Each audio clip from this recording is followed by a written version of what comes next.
Hello everyone, my name is Ryan Cam, and Pirates of the Caribbean, The Curse of the Black Pearl is better than you remember. This was directed by Gore Verbinski, and it starred Johnny Depp, Orlando Bloom, Keira Knightley, and Jeffrey Rush, among others. And this was inspired by the Pirates of the Caribbean ride at Walt Disney World in Orlando. And it tells the story of Captain Jack Sparrow, played by Johnny Depp. He is on the hunt for his ship, the Black Pearl, which has been taken by his former captain, Barbosa, played by Jeffrey Rush. What Sparrow doesn't know is that, well, Rush and his crew are cursed to roam the earth forever until they can return every piece of cursed gold that they took, which belonged to Hernan Cortez. On top of that, the pirates capture Elizabeth Swan, played by Keira Knightley, and Sparrow is asked to find her and bring her back to her father, all with the assistance of a blacksmith who may have a secret pirate lineage named Will Turner, played by Orlando Bloom. When I was on the plane to Utah, they have all the in-flight entertainment now, and I was scrolling through to find something to watch, and Pirates of the Caribbean was on there. I realized that I had not seen the movie in a really long time, so I said to myself, you know what, I'm not really going anywhere, so I might as well give it a shot. And I'm glad that I did, because this movie is secretly fantastic. Well, I guess I should say not secretly. This movie made a crap ton at the box office. It even got Johnny Depp nominated for an Oscar for Best Actor. That seems unheard of today, but it was a thing that actually happened. In my research, I found that the screenwriters for this movie wanted to do a Pirates movie for a really long time. They even pitched more of a straighter-laced pirate movie to producer Jerry Bruckheimer, who initially declined it, because he felt like there needed to be something else added in there. So the writers looked to the aforementioned Pirates of the Caribbean ride, and they said to themselves, yeah, let's go with that. And so they took it to Bruckheimer, and Bruckheimer gave it the thumbs up, which in turn led to Disney, and the rest is history. The title of this video is a bit weird, I know. Saying that something is better than you remember implies that the movie is some kind of a hidden gem, for lack of a better word, that people have seemingly forgotten about. But I titled the video like that knowing that people are going to be like, Ryan, the first Pirates movie is awesome. And it absolutely is. However, I feel like with this, Dead Man's Chest, and At World's End, they're secretly better than people give them credit for. They have a lot of pirate shenanigans, and they do those very well. However, I think there's some deeper stuff at the heart of this that I think doesn't really get talked about, and hopefully, because, spoiler alert, I'm going to be covering the rest of the movies, at least in this trilogy, the Gore Verbinski trilogy, as we will call it, hopefully I shine some light on things that maybe people missed out on that are secretly really good. I don't need to tell you how good Johnny Depp is as Captain Jack Sparrow, but he is really good and then some. He is all of that, and then some, and more. Like I said, he was nominated for an Oscar for this, and I have no idea how the Academy, did that with, bursting into flames or something, but they did it, and it was actually quite well earned.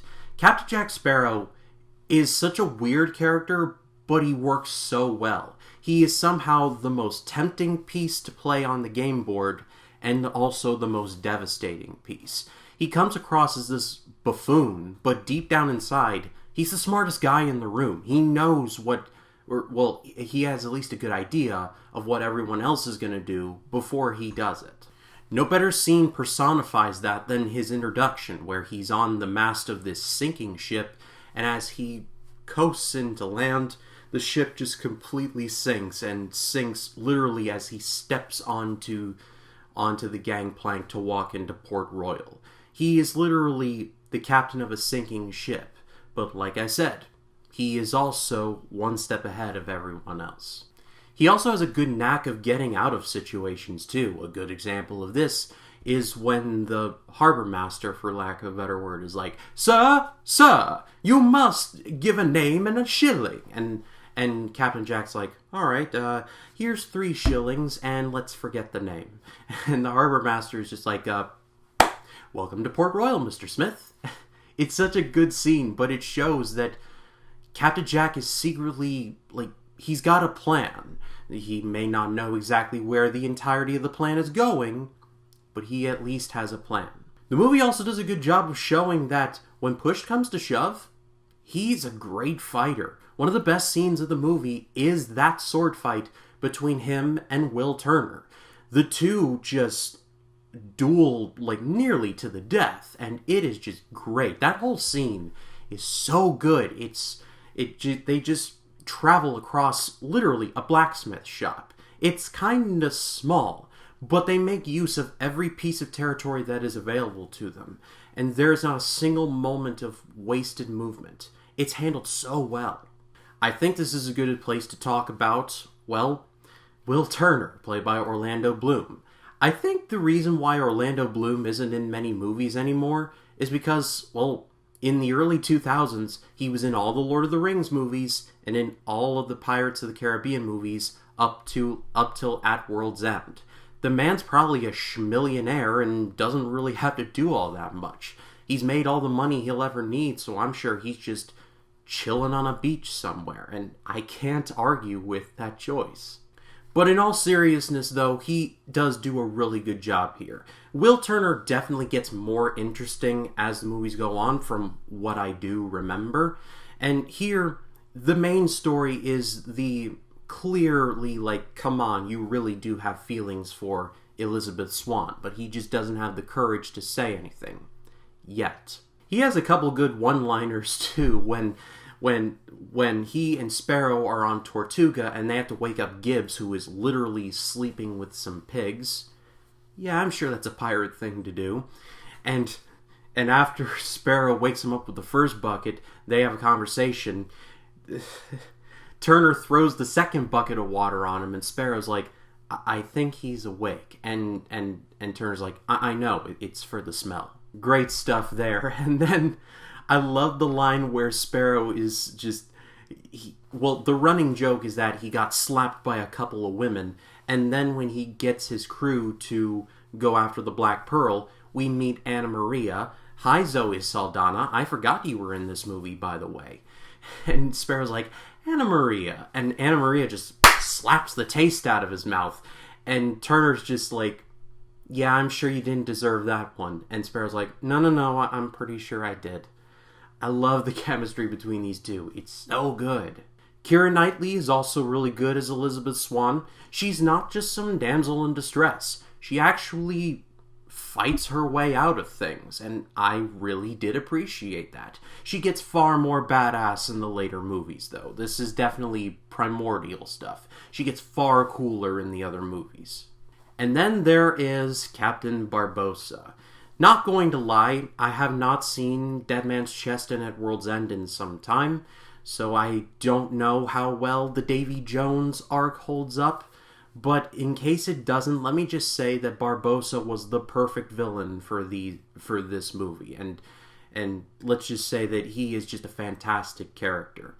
I guess this is as good a place as any to talk about the curse that these pirates have, and that, well, they're basically cursed to roam the earth forever, and when in the moonlight, they're shown as basically skeletons.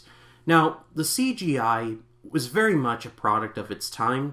There's definitely some stuff that is very blatantly obvious that it's computers and it doesn't hold up well, but I will give this team credit. They made it look very unique and actually downright terrifying. There's a great scene where Barbosa is intimidating Swan. Swan realizes she's basically on a ghost ship. And Barbosa's like, I hope you believe in ghost stories, Miss Turner, 'cause you're in one. It's a great delivery. And then he pops open this wine bottle, downs the bottle, and the wine just pours through his empty stomach. It's terrifying stuff.